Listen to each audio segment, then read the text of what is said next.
قرآن فجر يا أخي مشهود والخير في صفحاته معقود.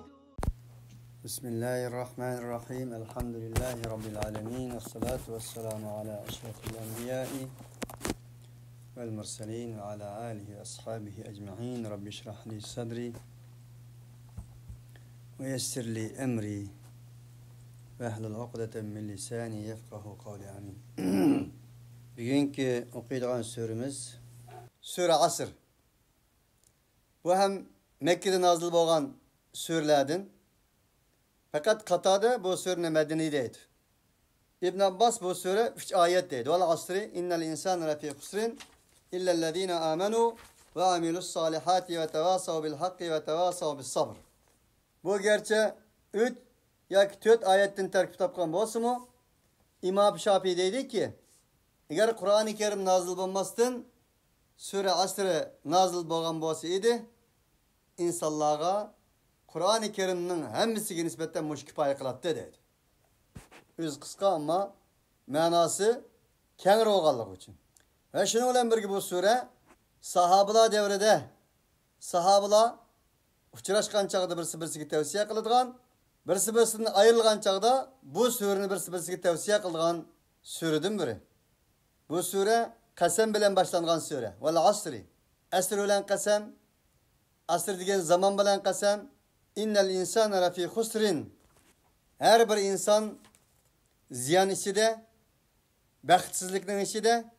İnnel insandaki el insan elif lam istighraq yoki jinsi barliq insonlar ziyan içidedir. İllellezîne âmenû ve amilus salihat. Fakat iman etqanlar, yaxshi amal qilganlar, iman ve yaxshi amallardan ibaret bo'lgan bu haqiqatga tavsiya qilganlar ve bu yo'lda kelgan aziyatga tavsiya qilganlar buningdan mustasnodir. Allah subhanahu ve taala barliq insonning shaqovatda baxtsizlik ichida ekanligini e'lon qilib bo'lgandan keyin buning ichidan 4 xil sifatga mavsuf bo'lgan 4 xil sifat bilan sifatlangan insonlarni buningdan mustasno qilmoqda.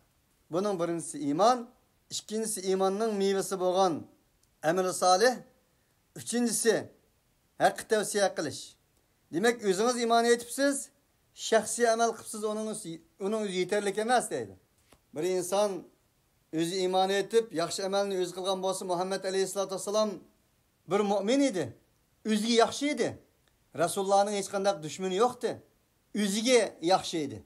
O'ziga yaxshilikning insonga yetmaydiganligini Alloh taolo xabar qiladi.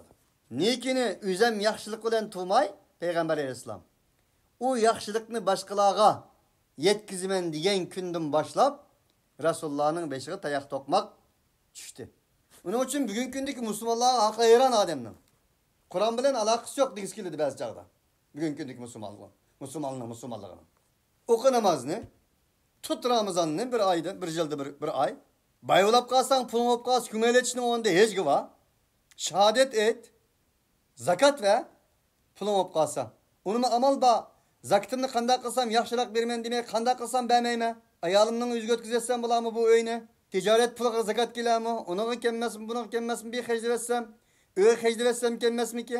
Qanday qilsa zakat emasligini yo'lini topadigan. Shu 5 narsa qolgan. Bu haqda tavsiya qilish yo'q. Halbuki iman ve yaxshi amal qilgandan keyin bir insonning, bir musulmonning o'zidan musulmon bo'lish yetmaydi deydi. O'zi nimadan ichgan bo'lsa, imonning sharbatidan qanday ichgan bo'lsa, bu haqiqatning sharbatini insonlarga tavsiya qilish bu imonning taqozosi. Imonning sharti 5 deydi. Ma sharti ne ketdi? Allah bu kadar insonlarning hammasi ziyon ichida deb turib enindiki mustasno qilgan bu sifatlar ne ketdi? Asan qutulganda, asan qutuldigan. Ve tevasav bil haqqi, el-amiruna bil ma'rufi, ve'n-nahuna anil munkari. İnnallaha ishtara minel mu'minina anfusahum ve amwalahum bi enne lehumul cennet diye ayetning ve beşşiril mu'minin degenden keyin u mu'minlar shundaq bir insonlar ki tevbe qilg'ichlar, Allohga qaytqichlar. El-abidun, taat ibodat qilg'ichlar. Es-saihun, jihad qilg'ichlar. Er-raki'un, Allah aldığında ilgilgiçiler. Allah'tan başka emas. Allah secde kılgıçılar. El-amirune bil ma'ruf. Yaxşılık buyurgıçılar. Ve nahune anil münker. Yamanlıktan tosqıçılar. Hani bu sıfatlar. Ve tevasav bil hak. Ve tekum minkum ummetun. Yed'une ila'l hayr ve ya'murune bil ma'ruf ve yenhavune anil münker. Hani bu sıfatlar. Ve tevasav bil hak. Haqdan nima murad? Haqdan murad Allah. Zalikumullahu rabbukumul haq. Haqni tavsiye qiladi. Kimni tavsiye qiladi? Allahni tavsiye qiladi. Haq tavsiye qiladi. Qur'onga tavsiye qiladi. Ve bil haqqi anzalnahu ve bil haqqi nazal. Haq nima? Allah. Haq nima? Qur'on. Allah'tan kelgan haq. Ve bil haqqi anzalnahu ve bil haqqi nazal. Ve kul ja'al haqqu ve zahaqal batil. Haq keldi, batil gumron bo'ldi. Qaysi haq o? Qur'on. Ve bil haqqi anzalnahu ve bil haqqi nazal. Biz Qur'oni Kerimni haq bilan nozil qildik. Haqni ilib tushdi bu Qur'oni Kerim. Ve tevasav bil haq. Haq tavsiye qilish Allohga tavsiye qilishdir. Ve da'iyan ilallah ud'u ila sabili rabbik. Ve tevasav bis sabr. Undaqda haqni tavsiye qilganlarga nisbatan azar keldiganlarga ras. Haqni tavsiye qilganlarga nisbatan balo keldiganlarga ras. La tublawunna fi amwalikum ve anfusikum ve la tasma'unna min alladhina utul kitaba min qablikum ve min alladhina ashraku adan kathira ve in tasbiru ve tettaqu fe inne zalika min azmil umur. Elbet sile ey insanlar. Ey Kur'an muhatibi.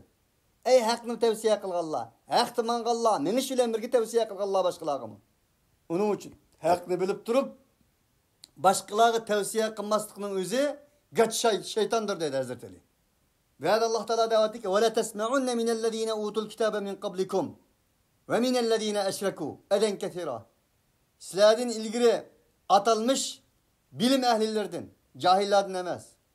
Kitaptan bilim valıdın, bilimdan, Mehmedallah'dan sizlerden ilgili olan. Ve de ehli kitap dedi. Ehli kitap bu şundak iken, sökken Allah, ehli Kur'an, ehli kitaplar olan okşaş bir huyunu, okşaş bir peyilini kılsa Allah maktap koyamdı. Ve Buddistadın köplegen azarlarını anlayışlar.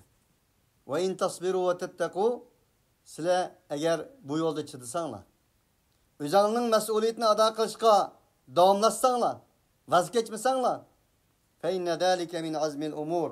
Yani o olduğun bolsa, emirlerinin en iradiligidir. Şundak kılsanız siz iradilik insanlardan bolusuzlar. Elif lam mim. Ahasiben nasu en yutreku en yekulu amennâ ve hum la yuftenun. Ve lekad fetennellezîne min qablihim. Fe le ya'lemennallâhu'llezîne sadakû ve le ya'lemennel kâdibîn. Ve neblukum bişşerri vel hayri fitne ve ileyna turcaun. Biz sizlerden sınayımız. Biz sizlerden ilgilikilerini hem sınaganmız. Siz fakat amenna dep koyasılarla kutulumuz dep oylamızlar. Bu insanlar biz amenna deyişilerle biz kutulumuz dep guman kıldı mı? Ve hum la yuftenun ula sınalmazdı. Ve lekad fetennellezîne min qablihim. Biz bundan ilgilikilerini sınagan tok. Sizlerini mi sınayımız? Em hasibitum en tedhulul cenne ve lemma ya'tikum metelüllezîne halav min qablikum messethumul be'sâ'u ve'd-darrâ'u ve zulzilû hatta yeqûler rasûlu vellezîne âmenû me'ahu metâ nasrullah elâ inne nasrallahi qarib. Ya ki sizler güman kıldığınız ey insanlar, ey Kur'an muhatebleri, sizler cennet kirsizler deb güman kıldığınız mı? Sizlerden ilgirki ahd suğallah, ahd mangallarının beşiğe kegen nesler sizlerinin beşiğine kemmey turup cennet kirsizler deb oylamsızlar. Hatta ki peygamber ve peygamber bilen boğan mu'minler Allah'ın nusreti kaçan buludu o deyişip ketken idi. Bilinler ki Allah'ın nusreti yakındır. Allah subhanehu ve teala bunu bir yerde bizge şunu esli tatıdı. Devat edik ki bu yolda nurgun peygamberler etken. Ve yukezzibuke fakat kuzzibet rusulun min qablike fesabaru ala ma kuzzibu ve uzu. Hatta atahum nasruna. Senden ilgili nurgun peygamberler sen kanda azar külpet kegen bolsan, yetken bolsan ulam şunda azar külpet yetken idi. Seni yalgancı degen bolsa ulanım yalgancı çıkagan idi. Ulay sabır kılgan idi. Enindeyken bizning nusretimiz ularga keldi. G'alba nusretimiz geldi. Onun için bu yolda mağman deyetkense bu yol peygamberlerinin yolu. Haqning yolu, haq tavsiyenin yolu. Haq tavsiye kılgandan keyin sabrning yolu. Bu yolda İbrahim aleyhissalatu vesselam otiq tashlangan. İsmail aleyhissalatu vesselam pichoqning oldida yotgan. Musa aleyhissalatu vesselam bu vaqtken dengizga tashlangan. Yunus aleyhissalatu vesselam beliqning kitning qarnida yotgan. İsa aleyhissalatu vesselam çarmıqlarga mıxlangan. Muhammed aleyhissalatu vesselam o'ltirilganlarga vizitiga yurmiz deyish orqali o'lim farmoni chiqarilgan, yurtlardan haydab chiqarilgan va shuning o'xshagan payg'ambarning orqasidan mangan, minglagan, millionlagan haqiqatchilarning beshiga nima kunlar kelmagan. Uning uchun tarixni yozganlarning o'zi haqq tavsiya qilgan va tavsiya qilgan haqligiga nisbatan bu yo'llar sabr, sabat bilan mangan insonlardir. Uning uchun bu Alloh taolo da'vat deyki, baxtsizlik ichida emas bo'lganlar. Baxtsizlikning kategoriyasidan chiqib ketganlar. Buningdan mustasno bo'lganlar. Birinchi iymon etgan, iymoniga loyiq amali solih qilgan, men iymon etdim hamda o'zimga shaxsiy amal qildim debdi Tomasdan halbuki haqqi tavsiya qilish, sabrga tavsiya qilish amal solihning ichida edi-ku. Yo'q, Alloh taolo bu amal solihining ichida bo'lgan bo'lsin, buni alayda bir amal sifatida ko'rsatib deyapti-ki, bu yetmez. O'zingning iymon etganligi, o'zingning shaxsiy yaxshi amallarni qilganliging yetmez. Umumiy bashariyatga mansub bo'lgan, insoniyatga mansub bo'lgan amalni qilishing lozim. U nima u? Haqqi tavsiya qilish.